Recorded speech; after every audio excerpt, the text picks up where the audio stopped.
Hello everyone, this is Nubian Queen. I'm just showing you some of the things that I've been eating for today. Today is my day 8, I believe. Or is it my day 7? Let's see. Anyway, we're chugging along.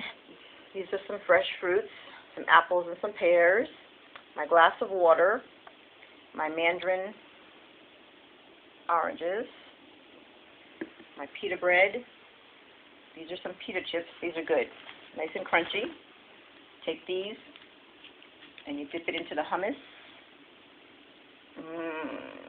This is very, very good.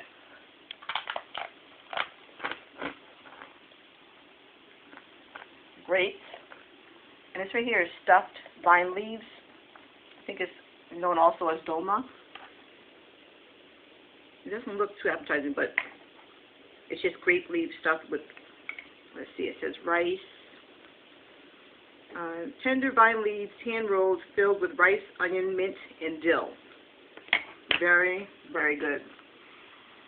So, let's see, I only have a few more days. Okay, yeah, I just double dipped.